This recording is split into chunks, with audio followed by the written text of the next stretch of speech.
पुण्यातील आंदेकर टोळीचे पराक्रम आपल्या सगळ्यांना माहितीच आहे आणि नुकतंच कोर्टाने त्यांना निवडणुकीत उभे राहण्याची परवानगी देखील दिली आहे। पण आता आंदेकर टोळीच्या पुढच्या वाटचालीला मोठा धक्का बसलाय।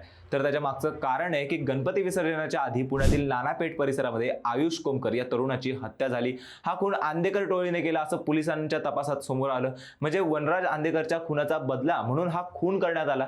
या घटनेमुळे संपूर्ण पुणे शहर हादरलं। या प्रकरणी बंडू आंदेकर आणि सोबत 12-13 जणांना पोलिसांनी अटक केली होती।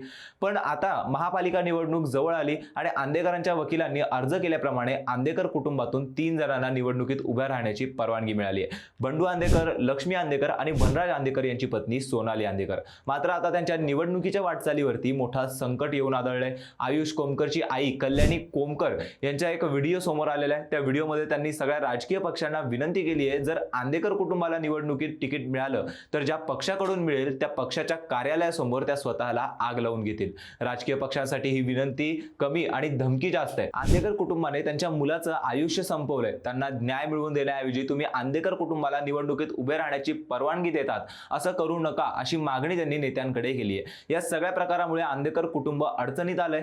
टोळीचा प्रमुख आधीच तुरुंगात असून आता वाढता विरोध पाहता आंदेकर कुटुंबाचं राजकारणातलं भवितव्य धोक्यात येऊ शकतं अशी चर्चा सुरू आहे।